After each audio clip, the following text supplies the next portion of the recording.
Happy Wednesday. Welcome to today's Live and Learn, which we are calling Live and Fun because we will be talking about candy. And hi, Amber, welcome. So, we will be talking about what candy is, a little bit more about candy, getting to know each other a little bit more, and also just what are the most popular candies by state in 2018. So, hey, Jazzy, and hey, Alex. So, it's so great to see you ladies on here. And hi, Kate. So, I got a different setup here today. I'm actually, this was my husband's idea, and I thank him for it because he said, you know what, this side of your room looks much nicer. So why don't we kind of reconfigure everything? So you ladies, let me know what you think in the comments. Put little hearts, or I see Jazzy says, love it. And hi, Mom. My mom's coming on as well. So welcome again, and thank you. Amber says the office looks great and that it's very cute, Alex says. So again, welcome. This, usually in the Live and Learns, we talk about different nutrition and well-being practices that are great specifically for improving our health, but really finding a balance for our body, that it's not about any restrictions and really about not following any standards, but following what works for you. So we're going to actually continue that theme into today's live and fun as we talk about candy. So for those of you who are joining for the first time, and Jasmine says, love it, great idea. George, great idea like always. Yeah, George, my husband, has awesome ideas. So I am Yanto Lega. I am a holistic dietitian and certified mental health professional, and I promote and strongly believe in health and beauty at every size. So everything that we talk about here is going to be based on that. So we'll go ahead and get started with the candy talk. So first of all, what is your favorite candy? And I want you to put that in the comments below as I start to really say what candy is, because candy actually can be different things for different people, but really the consensus is that candy is really a confection of something where sugar is the main ingredient. It could also be for, like, there are vegetables and fruits that are called candied because they are coated with sugar, with like simple sugar. So these are what are considered candy. So it could be chewing gum or any hard candies or chocolate. And what's interesting too about candy is that before, because it has sugar, it has a high calorie content, kind of. I mean, it's usually eaten in small pieces. It's not really, usually candy and dessert, we consider them as two different things, right? So candy is something that we usually eat in small pieces and sometimes more as a snack, but there are some cultures out there that end up eating it as a meal during certain festivals. And back in the day here in the United States, when malnutrition was a big issue, they used to promote candy as a meal replacement for people that couldn't really afford food because candy was a cheaper option. So they actually used to promote it in ads as something that can give you the energy you need to work to, before they would call it labor work because it was more working in factories as opposed to today. It's, things have changed a lot. People still work in factories, but we have a lot more desk jobs. So before, it used to be advertised. Oh, I'm sorry, I keep hitting the microphone. So if you're hearing things being hit, that's me. I talk too much with my hands. But it used to be used before and advertised before as a meal replacement, and they would put it in cereals as well. They would coat the cereals as well, and candy them per se, just to be able to provide a cheaper way to provide more energy for people to be able to work. So now I'm going to get right into your answers here. So I see my mom mentioned Kit Kat. I knew that one. Jasmine said jelly beans. Oh yeah, there's so many flavors of those. And actually, have you tried those really weird ones that they have now? It's a game you play that if you taste it, it could even, there's some that could taste like nasty stuff like vomit and boogers and spoiled milk, but they look the same as the good one. So the game is like you just grab it and see if you get the good one or the bad one. I've played that game. Ugh. And Jasmine says, no, I don't. And Amber says Reese's, and then Alex also says Reese's, but since I'm on a diet, I like the sugar-free peanut butter cups and by Russell Stover. So yes, and I'm going to actually go to tell you which state is most popular. How do I say this? Am I saying this backwards? I'm going to go to your candy. For example, my mom's is Kit Kat, and mention which state actually finds Kit Kat the most appealing. And I'll tell you mine, actually, to be quite honest with you, I don't really have much of a sweet tooth. Those that know me know this. They know that I really am not a sweets person. And my mom is on here and she can attest that before, even when I was younger, this has always been something since I was a little girl. For birthdays, you know how you get those little bags, party bags full of candy and stuff like that? I would accumulate those. It's so much so, I would have a drawer. My mom ended up having a drawer in the fridge specifically for all of my bags of candy, because I would eat like one every once in a while. I was never the kid that would want candy and eat a lot of candy. And my mom can attest to this. It came to a point where she was like, okay, these candies are pretty old. We need to throw them out. Because they just would sit there and accumulate. But what I do enjoy and have enjoyed actually for any birthdays and for Halloween, since we have Halloween coming up, the first thing that would go from my bag of candy is the chocolate. I do love chocolate, and chocolate is considered a candy when sugar is the main ingredient. Yes, there are benefits to the cacao, which is where the chocolate comes from, but there's benefits to it the closer to its raw form that it is. That's where the benefits are. Once you add the sugar and add all these other things to it, it's candy. So chocolate, that was one of the things that I was asked, what is my favorite candy? Mine is chocolate. And actually, one of the questions that was asked is, do I keep it in the house? Yes, always. We always have chocolate stocked in the house. And if we don't, we go out and get it. Like, we always have chocolate. But and I say we because it's my husband and I, we gear more towards the dark chocolate because, again, I don't really have a sweet tooth. I like more savory stuff. So I like that the dark chocolate is really not that sweet. And I honestly don't eat dark chocolate because it's quote unquote better for you. No, I just like it better. It's the preference. So Mom, Kit Kats actually is most popular in Illinois. And Jasmine, you mentioned jelly beans. So jelly beans are actually most popular. Let me see if they're even on here. Actually, I don't think they are. Oh, you are a unique one, Jasmine. No state has mentioned jelly beans. Also, Reese's. We have 2 for Reese's. And actually, I'll mention which one was my favorite chocolate. So Reese's peanut butter cups are actually most popular in Kansas. My favorite, and then also mention, like Jasmine mentioned DC, so I'll mention which one is popular in Virginia.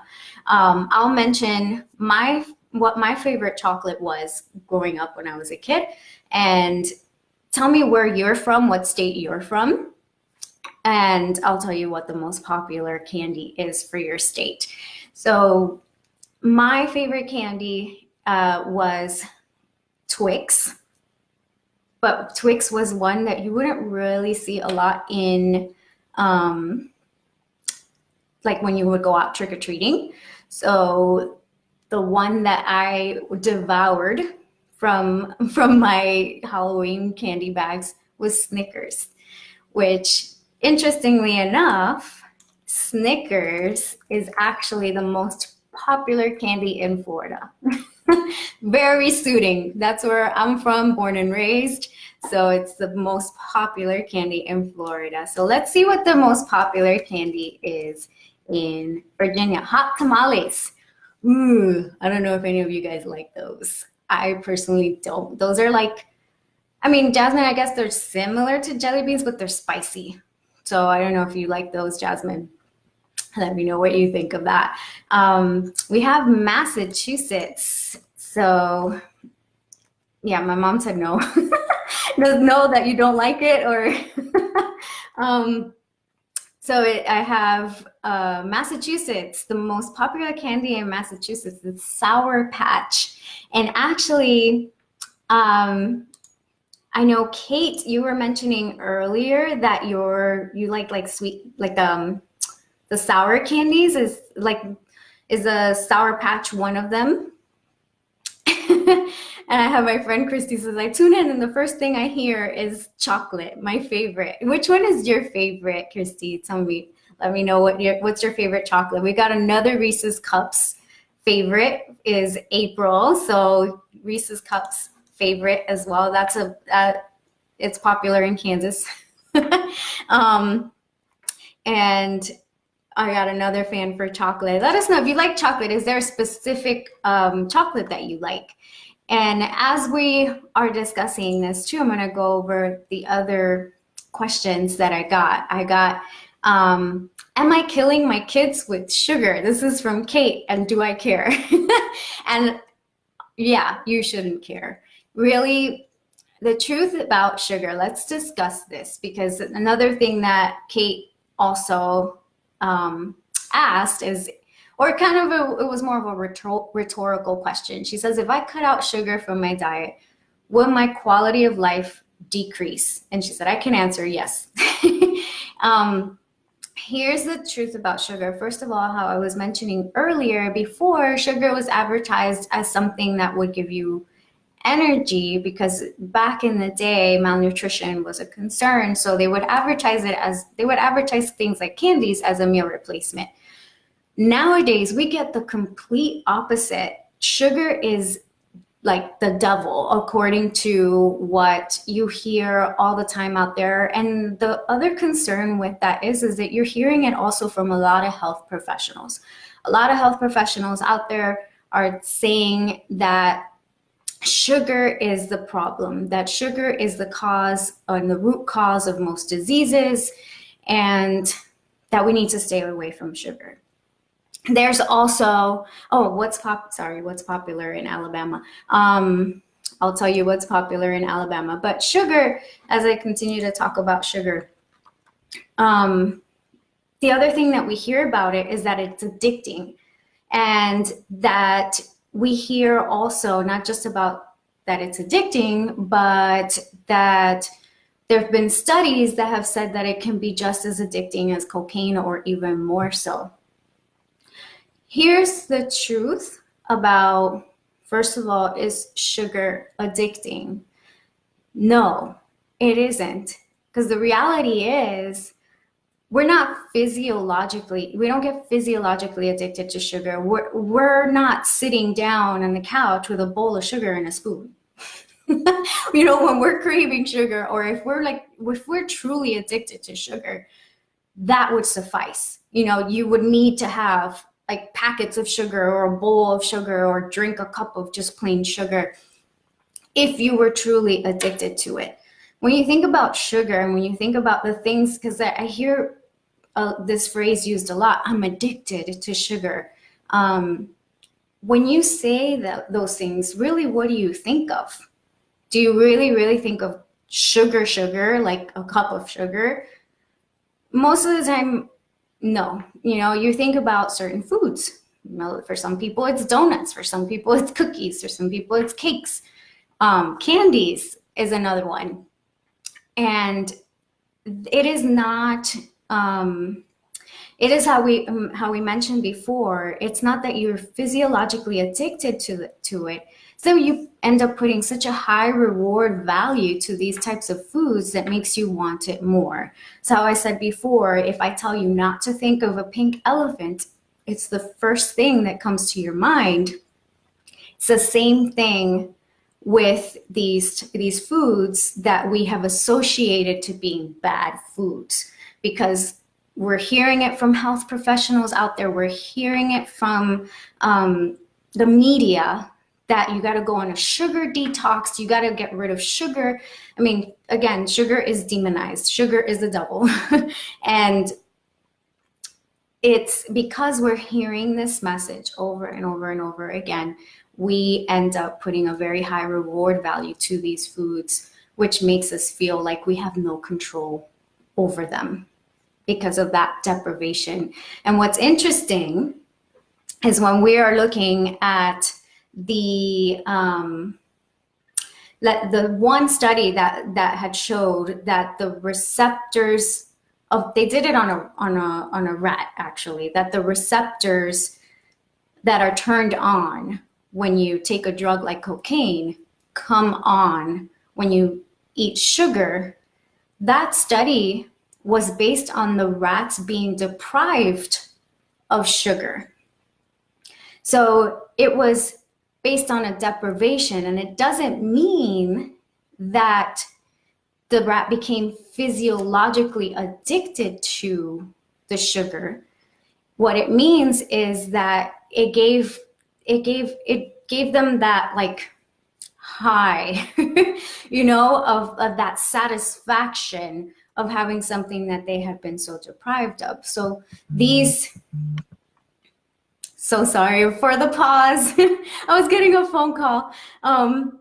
So these receptors in our brain, they don't differentiate between like it's because of a drug that's giving you those emotions, and it, again, another call, and it's because of the or food that's giving you those reactions. And we see too that there are no withdrawals with sugar. There, you know, when you cut it out, there are no like physical, really real withdrawals to it that you get addicted to it. The other concern that people have with sugar, they think it promotes inflammation in the body. And the studies that they have done that have said that yes, it's inflammatory, they've isolated the sugar to like the syrup. So, but most of us, I mean, how many of us really sit down, again, the same way? Do we sit down and eat sugar, or sit down and have like the syrup, straight up syrup? No, you know, I mean, I'd say the closest thing to that would be sodas. Sodas. My husband keeps trying to call me. I guess he forgot that I'm on live, so I keep having to ignore his call. I feel so bad. I lost my train of thought, but yes, the closest thing would be, like I said, soda. Soda would be the closest thing to being syrup, like candy, like liquid sugar, basically, with gas. But most of the time when we have something with sugar in it, it's not just the sugar being isolated. So it's not real evidence to say that you're gonna get inflammation and a chronic disease from eating that cookie. You know, there's just really no evidence to show that. So this goes to answer the question that I had also received about, you know, it was a rhetorical question about cutting out sugar, or am I killing my kids with sugar? And also, I hope this makes Sarai, I hope this makes you feel better that she said, I'm scared to ask a dietitian about candy because I love sweets and I'm scared that you'll tell me it's horrible for me. So this answers that, to let you know that, it's not the devil how it's been told to you before. Now, I wouldn't necessarily say isolate it and just have it, but it's not something that you have to completely avoid. And the scary part is with demonizing sugar is that I hear a lot of people refraining from even eating fruits because they associate that the fruits have sugar. And the sugar in fruits is a completely different type of sugar than your cane sugar or the sugar that you find in sweets and candies and things like that. Completely different type. And it's a much more sustained energy that you get from fruit, because the fruit is high, it has fiber, high fiber, so you get a more sustained energy as opposed to the refined sugars that can give you a spike but come with a crash. So it doesn't mean, like I said, you can't have it. It's really how I mentioned in the very beginning, paying attention to your body and finding, if you want to have that cookie, have that cookie. You want to have that candy. Halloween is coming up. You want to have that candy, have that candy.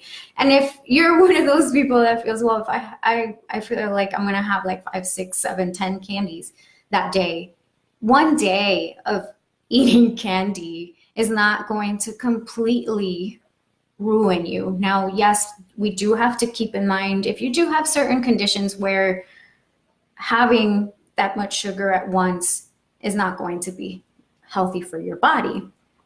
Or like conditions like people with diabetes. If you're allergic to certain things, then that's something to be careful about. And I'm going to go ahead and answer the Alabama. Alabama is the most,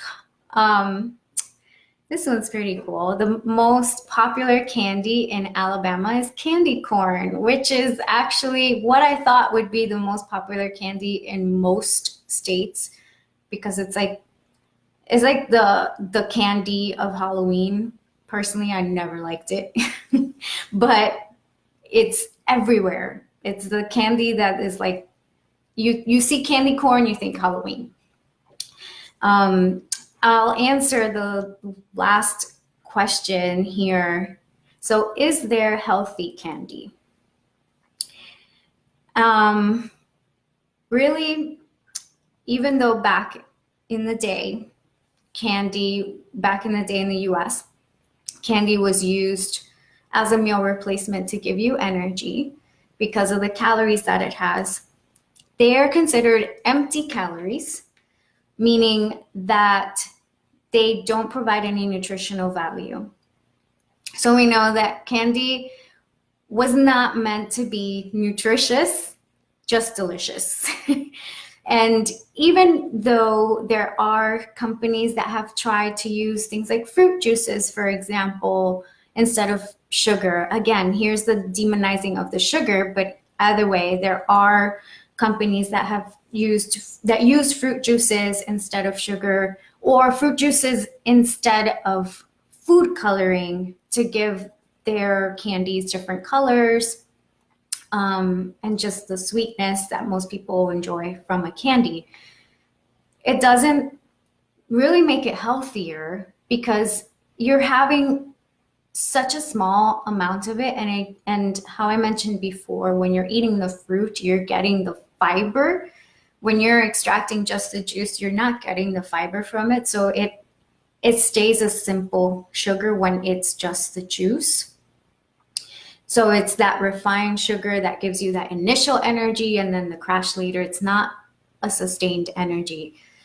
So it's such a small amount, you're really not getting any nutritional value from it. So if it's really not giving you any benefits compared to a traditional candy, and you enjoy the traditional candy more, then have the traditional candy. You're not being better by having the one that's with fruit juices. What I would say though is what makes those that are made with fruit juices great is because there are people who could be allergic to food dyes. So my little brother's is an example. He is allergic to red food dye, I believe.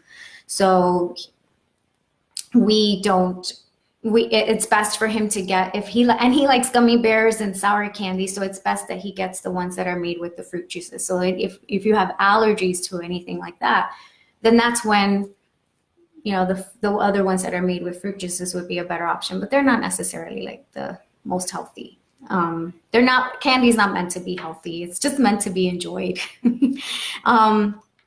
So the other questions I have here, so Milky Way, Dove, and Hershey. So I'm going to go ahead and look those up for you. But then if I've tried plátanos en mole, which is what that is.